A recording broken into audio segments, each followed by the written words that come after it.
ഇപ്പോൾ കേരളത്തിൽ നടന്ന മഹാകുംഭമേളയെ എല്ലാ മാധ്യമങ്ങളും പ്രകീർത്തിക്കുന്നുണ്ട്. അതേപോലെ ഒരുപാട് തരത്തിൽ നിന്ന് വിമർശനങ്ങളും കാര്യങ്ങളൊക്കെ വരുന്നുണ്ട്.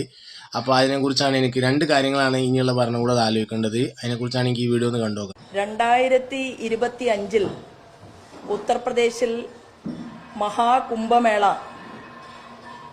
നടക്കുകയുണ്ടായി. ഏതാണ്ട് അവിടെ 12,670 കോടി രൂപയാണ് കേന്ദ്ര സംസ്ഥാന ഗവൺമെന്റുകൾ ആ കുംഭമേളയുമായി ബന്ധപ്പെട്ടുകൊണ്ട് ചിലവാക്കിയത്.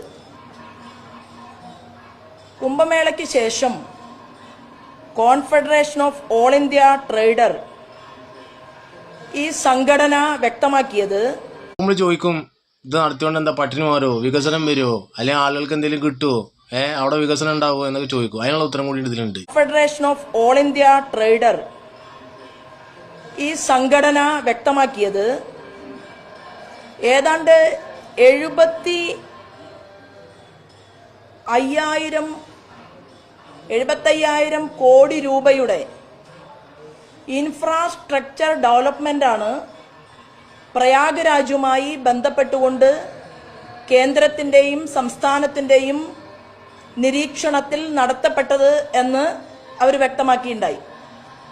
ഇതിൽ ആത്മീയ ടൂറിസത്തിൻ്റെ, വികസനത്തിൻ്റെ, വ്യവസായത്തിൻ്റെ ഒക്കെ സ്കോപ്പുണ്ട്, വികസനത്തിൻ്റെ സ്കോപ്പുണ്ട്. അത് കേരള ഭരണകൂടവും മനസ്സിലാക്കണം. നമ്മളിവിടെ രാഷ്ട്രീയവും മതവും മാത്രമേ കാണുന്നുള്ളൂ.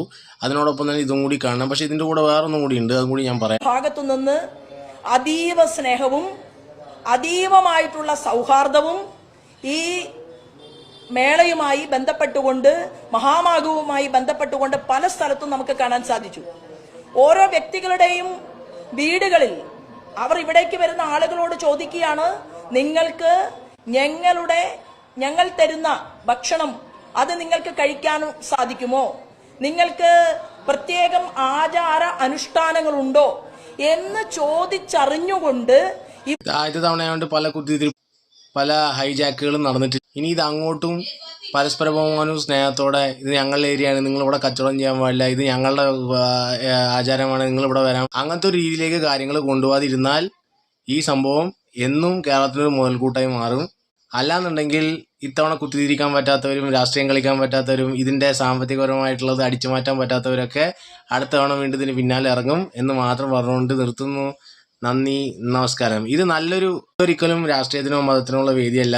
ഇത് എല്ലാ തരത്തിലുള്ള വികസനത്തിനും ഒരു പിൽഗ്രിമേജ് ടൂറിസം എന്നുള്ള ഒരു കോറിഡോർ തുറക്കാനുള്ള ഒരു ആശയമായി മാറ്റി നവയുഗ ജനതയുമായി കണക്ട് ചെയ്യാൻ കഴിയട്ടെ എന്ന് പറഞ്ഞുകൊണ്ട് നിർത്തുന്നു. നന്ദി, നമസ്കാരം.